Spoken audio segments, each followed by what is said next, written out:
Coucou, c'est le lecteur. Aujourd'hui on va causer d'un auteur que je vénère et dont je vous parle bien souvent. Il s'agit évidemment du roi de l'horreur, Stephen King. Coucou, pourquoi je chante? Honnêtement, je n'en sais foutre rien, mais ça m'éclate. Donc je le fais, va savoir. Surtout qu'elle qui n'ont absolument rien à voir. Mais c'est pas grave, allons-y pour une nouvelle chronique du lecteur.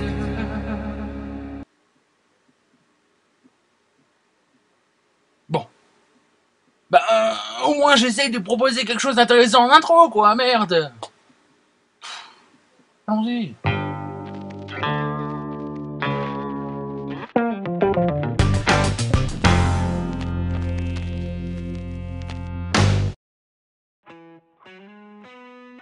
Parlons de l'auteur, voulez-vous? Donald et Ruth King, ses parents, craignant de ne jamais avoir d'enfant, adoptent le petit David le 14 septembre 1945. Mais miracle des miracles, le 21 septembre 1947, à Portland dans le Maine, naît Stephen Edwin King. 2 ans après sa naissance, son père, un coureur de jupons invétéré, sort pour acheter un paquet de clopes et ne reviendra jamais, abandonnant Ruth, le petit Steve, et son frère adoptif David.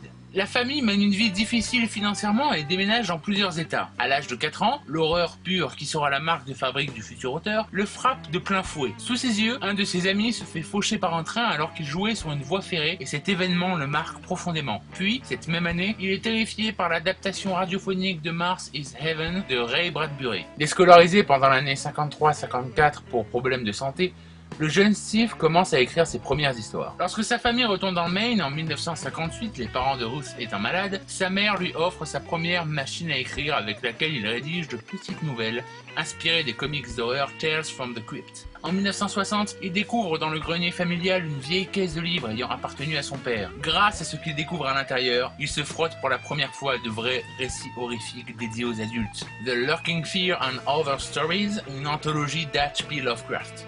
Les années passent et Stephen King sort diplômé de l'université du Maine, avec un certificat d'enseignant et une mention en élocution dramatique. En 1969, à la bibliothèque de l'université, il tombe amoureux de Tabitha Jane Spears, elle aussi étudiante en lettres, et qui deviendra sa femme. Entre-temps, il vend quelques nouvelles à des magazines et encouragé à persévérer dans cette voie par son professeur Burton Atlen, qui animait des ateliers d'écriture où se rendait le jeune King, il se lance dans des récits plus ambitieux mais subit de nombreux refus d'éditeurs. Ceux-là, de toute façon, ils se battent pour éditer E.L. James et son foutu 50 Shades of Grey, mais dès que J.K. Rowling ou Stephen King ou même H.P. Lovecraft leur envoient des manuscrits, alors là, on fait le difficile. En 1972, il entame la rédaction de Carrie, mais doutant de son talent, il jette les 3 pages qu'il avait rédigées à la poubelle. Tabitha, que Dieu la bénisse, les retrouve et l'encourage à terminer le récit, ce que fait Steve. En mars 1973, Doubleday publie Carrie et nous connaissons la suite. Il marque profondément la littérature fantastique et horrifique des années 70 et 80 et est traduit dans plus de 47 langues. Avec sa fortune, il offre à Tabitha la maison devant laquelle elle passait tous les jours enfant lorsqu'elle allait à l'école et qu'elle rêvait d'habiter un jour. Salem, Shining, Misery, Dead Zone, Cujo, que des best-sellers qui l'installent à jamais comme le maître de la littérature surnaturelle et horrifique. Mais Stephen King, ce n'est pas que ça. Il a d'autres titres qui ne sont absolument pas basés sur le surnaturel ou l'horreur.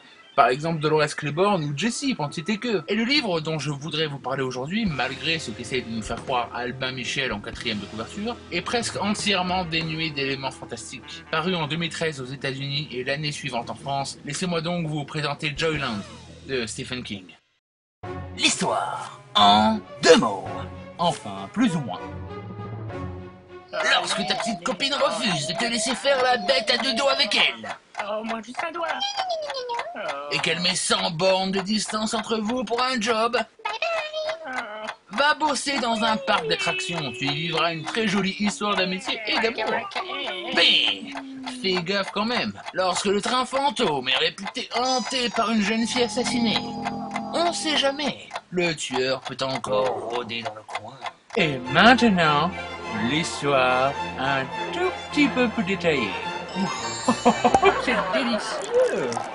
Notre histoire se déroule en 1973 et nous présente Devin Jones, 21 ans, et étudiant à l'université du New Hampshire. À la recherche d'un petit boulot, il partage son temps entre aider son père, veuf depuis quelques années, et le grand amour de sa vie, Wendy, étudiante tout comme lui. Leur relation est particulière car bien que les deux se jurent constamment fidélité et amour éternel, entre eux il ne s'est jamais rien passé d'autre de plus sérieux qu'une petite caresse rapide dans les sous-sols de l'université. Comble du malheur pour Devin, Wendy lui annonce qu'elle part avec sa meilleure amie Renée à Boston pour travailler à Philen, un grand magasin, malgré les réticences de son petit copain qui craint de la perdre. Dépité, et alors qu'il bosse à la cafétéria de l'université, Devin tombe sur une annonce publiée dans un journal abandonné par un client. Le parc d'attractions Joyland est à la recherche de personnel pour l'été. Et se disant que ce serait une bonne occasion de se vider la tête alors que Wendy lui échappe de plus en plus, il envoie sa candidature et est embauché dans les semaines suivantes. Une fois arrivé sur place, il y rencontre des personnages hauts en couleur comme la voyante Fortuna, qui ne raconte pas que des âneries et semble réellement doté d'un don surnaturel. Mais il n'a pas le temps de se mettre dans le bain que déjà il commence à apprendre la parlure, le langage particulier des forains. Et il rencontrera aussi les deux personnes qui deviendront ses meilleurs amis, Tom et Erin, eux aussi saisonniers. Par la suite, il passera par l'épreuve de la fourrure dont je m'en voudrais de vous dévoiler la teneur ici. Il sera vite mis au courant de la terrible histoire du parc. Une jeune femme ayant été assassinée dans l'attraction du train fantôme plusieurs années auparavant, son esprit entrait encore les lieux. Et Erin se mettra en tête de découvrir qui est le véritable coupable.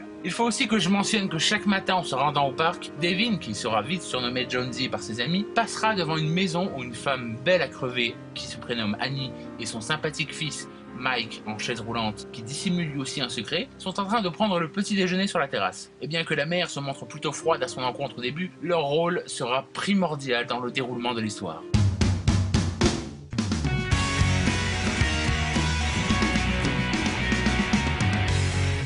Joyland est un excellent livre, et je ne vous dis pas simplement ça parce que King est mon auteur favori dans tout l'univers et que je laisserai absolument me couvrir de cassoulet pour me lécher les... Wow! Décidément, cet épisode est très bizarre.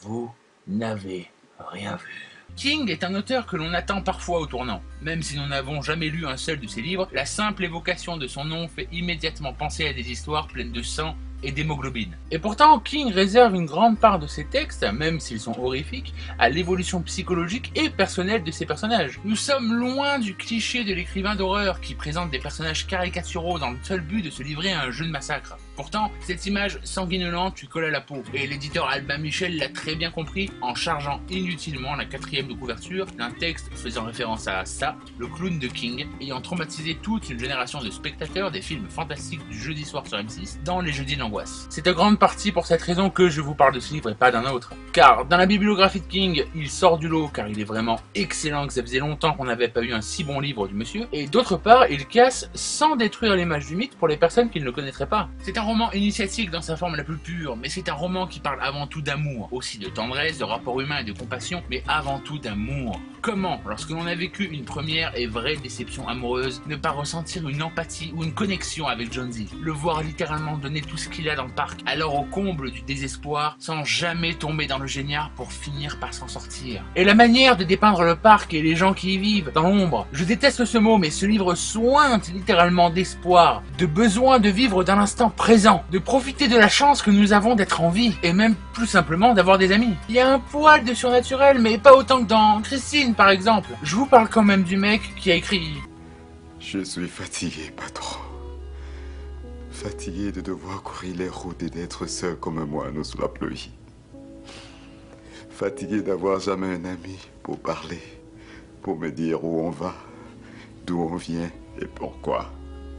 Mais surtout, je suis fatigué de voir les hommes se battre les uns contre les autres. Je suis fatigué de toute la peine et la souffrance que je sens dans le monde. Il y en a trop.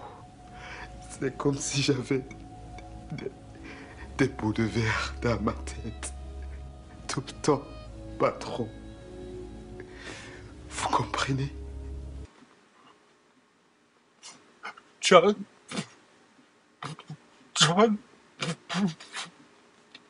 vous précise aussi que ce livre existe en livre audio chez Audiolib, lu par Aurélien Rigelhelm, qui est la voix de Sacha dans Pokémon. Donc c'est un peu déstabilisant au début, mais on s'y fait assez vite car il fait un travail formidable. Donc je vous le conseille vraiment. Si vous n'avez jamais lu de King ou si vous êtes un fan inconsidéré comme moi et que vous n'avez pas encore lu, n'hésitez pas, foncez. C'est une perle. Mais comme estampillé King, je suis persuadé que certains hésitent à sauter le pas. Ça ne vous fera pas peur, ça ne vous terrifiera pas, ça ne vous empêchera pas de dormir, ça ne vous dégoûtera pas. Et pour être sincère, la seule chose que ce livre risque de vous faire vibrer, c'est le cœur. De par ses personnages extrêmement attachants et son histoire mélancolique, mais qui ne tombe jamais dans le niais. C'est tout pour moi.